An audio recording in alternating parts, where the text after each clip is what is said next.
consequência do pecado é a morte eterna. Mas Deus, em seu infinito amor, providenciou um meio de resgatar a humanidade dessa condição: a morte de Jesus Cristo em nosso lugar.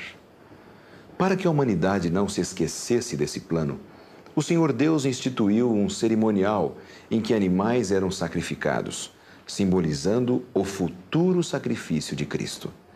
É o que você verá no estudo de hoje. Estamos lembrados de que Adão e Eva, nossos primeiros pais, transgrediram uma ordem de Deus, transgrediram a lei de Deus, e como resultado de sua desobediência, foram expulsos do paraíso. O homem, pois, falhou em obedecer ao seu Criador e ficou sujeito à morte. Contudo, havia da parte de Deus provisão para remir o pecador. A Bíblia nos indica que antes mesmo que Adão e Eva pedissem qualquer coisa, Deus já tinha a solução preparada. E a primeira promessa salvadora aparece em Gênesis 13:15, onde ele promete o Salvador que viria e nos traria a salvação e a destruição do pecado. Ele deu seu Filho para morrer no lugar do homem, e o sacrifício de Cristo na cruz, a sua morte em nosso lugar, expiou os nossos pecados, resolveu o problema da nossa salvação. Antes de Cristo vir à terra e fazer a expiação na cruz, houve necessidade de uma lei de cerimônias e ordenanças que apontavam ao Redentor da humanidade. Essa lei determinava, entre outras coisas, que animais, principalmente cordeiros, fossem mortos no lugar do pecador. Os sacrifícios desses animais simbolizavam o futuro sacrifício de Cristo. O salário do pecado é a morte. E mediante o sacrifício daqueles animais, Deus ensinava ao homem que o pecador, ou alguém que tome o seu lugar, tem de morrer. Somos salvos da morte eterna, da perdição, porque o Senhor Jesus Cristo tomou o nosso lugar e morreu por nós. Os sacrifícios de animais, serviço simbólico do sacrifício de Cristo, eram oferecidos no santuário do antigo povo de Deus. O que vemos na tela mostra o santuário tal como ele era quando Israel peregrinava no deserto.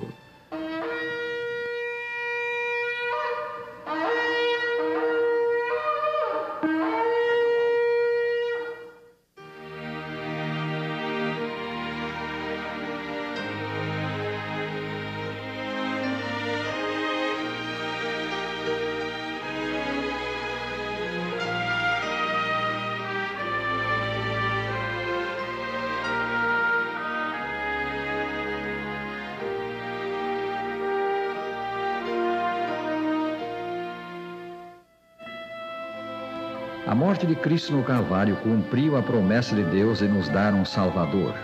E tendo vindo aquele para quem os antigos sacrifícios e cerimônias apontavam, os mesmos sacrifícios e cerimônias tornaram-se desnecessários. Consequentemente, foi abolida a lei que os requeria, a chamada lei cerimonial. Hoje não necessitamos mais oferecer aqueles sacrifícios. O verdadeiro sacrifício, o de Jesus, já foi oferecido. A lei cerimonial foi pregada na cruz, mas não a lei moral, a lei dos 10 mandamentos. Esta ainda está em vigor. Alguns há que confundem estas duas leis. Contudo, a distinção entre elas é clara. A lei dos 10 mandamentos foi escrita por Deus em tábuas de pedra. Lemos, e tendo acabado de falar com ele no Monte Sinai, deu a Moisés as 2 tábuas do testemunho, tábuas de pedra, escritas pelo dedo de Deus. Êxodo 31:18. A lei dos 10 mandamentos é a única parte da Bíblia que Deus mesmo escreveu. A lei de Deus é tão imutável como seu autor. Ela é uma revelação da vontade e caráter do Criador. Para responder se a lei ela pode mudar ou não, nós precisamos primeiro compreender o que é realmente a lei. Geralmente nós temos uma visão muito limitada e negativa da lei. Mas a palavra lei na Bíblia, ela não quer realmente dizer lei. Em hebraico, Torá, quer dizer ensinamento e instrução. É como alguém que criou um aparelho, não é? Por exemplo, um videocassete, e junto com esse videocassete vai um manual de instrução. Como é que esse videocassete funciona? Não é? Ali está, por exemplo, esse videocassete foi criado para voltagem 110. Você tem de apertar esse botão para funcionar, apertar o outro botão para parar. Não é? Se a pessoa quer que o aparelho funcione bem, ele vai seguir essas instruções. Mas se ele disser assim, não, eu não quero saber das instruções, vou ligar em 220, o que vai acontecer com o aparelho? Ele vai queimar. Ah, não vou apertar botão nenhum, o aparelho não vai funcionar. Assim é a ideia da lei na Bíblia. Deus nos criou, Ele é o nosso Criador. Ele nos criou para funcionar de um certo modo, para sermos felizes, termos vida abundante. E essa instrução é dada na Bíblia através da lei. Se nós guardarmos a lei de Deus, nós teremos vida e seremos felizes. Mas se nós transgredirmos a lei, nós aí então estaremos nos prejudicando a nós mesmos e até muitas vezes sujeitos à morte. Deus é amor e sua lei é amor.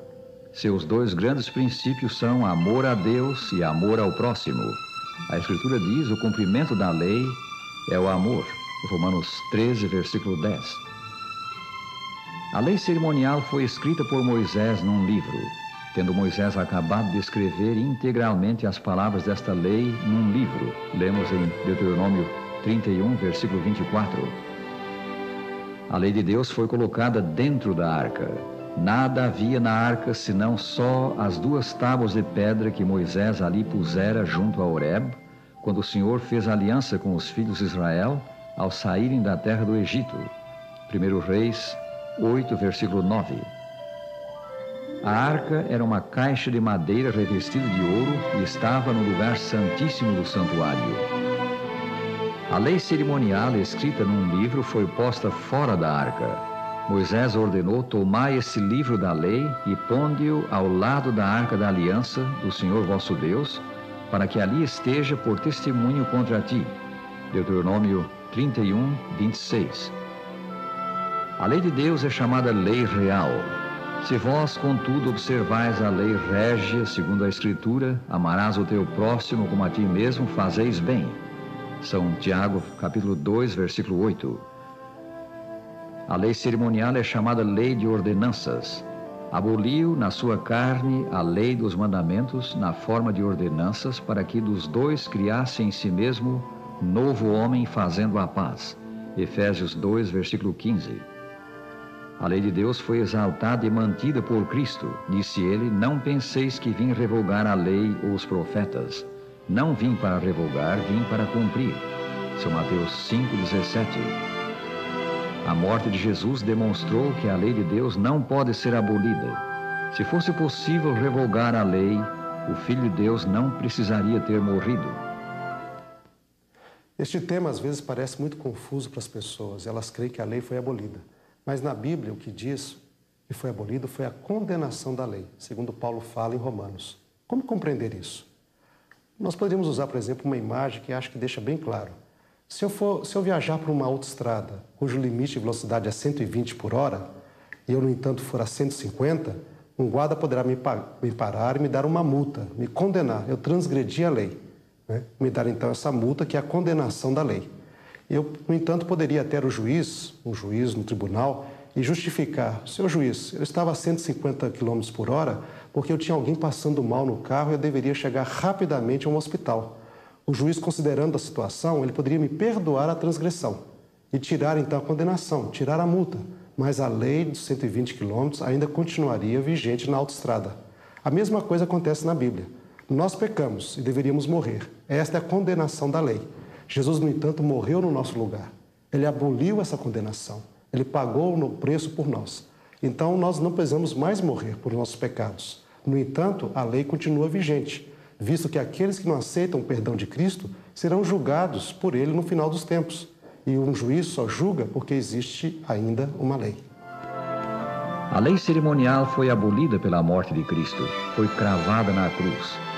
Tendo cancelado o escrito de dívida que era contra nós e que constava de ordenanças, o qual nos era prejudicial, removeu-o inteiramente, encravando-o na cruz. Colossenses 2, 14.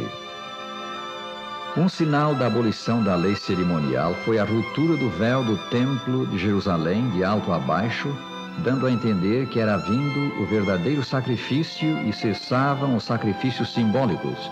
Isso ocorreu quando Jesus expirou na cruz. Na divina alegoria da redenção, a morte do Cordeiro como sacrifício pelo pecado representava a morte de Cristo pela humanidade.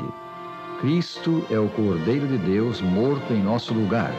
Lemos: no dia seguinte viu João a Jesus que vinha para ele e disse: Eis o Cordeiro de Deus que tira o pecado do mundo. São João, capítulo 1, versículo 29. Pela graça de Deus, isto é, por favor de Deus que não merecemos, somos salvos do pecado quando cremos em Jesus. Estando salvos, perdoados, libertados do poder do pecado, estamos debaixo da graça do céu. Mas isso não nos dá direito de pecar, de violar a lei de Deus. A Escritura diz: havemos de pecar, isto é, de violar a lei, porque não estamos debaixo da lei, e sim da graça, de modo nenhum. Romanos 6, versículo 15. Nem a fé que nos une a Cristo anula a lei. São Paulo diz: anulamos, pois, a lei pela fé? Não, de maneira nenhuma. Antes confirmamos a lei. Romanos 3, 31. A salvação do pecado não é alcançada pelo esforço humano. Ela é dom, o presente da graça de Deus aos que creem no sacrifício de seu Filho. A lei de Deus é a norma do juízo final. Falai de tal maneira, diz a Escritura, e de tal maneira procedei como aqueles que hão de ser julgados pela lei da liberdade. São Tiago 2, 12.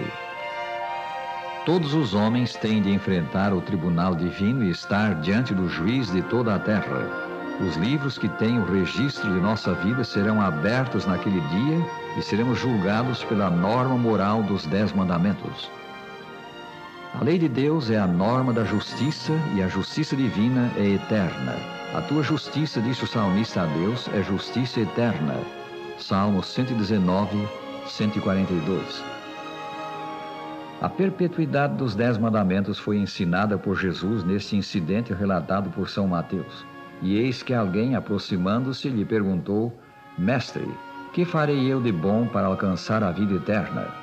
Respondeu-lhe Jesus: Por que me perguntas acerca do que é bom? Bom só existe um. Se queres, porém, entrar na vida, guarda os mandamentos.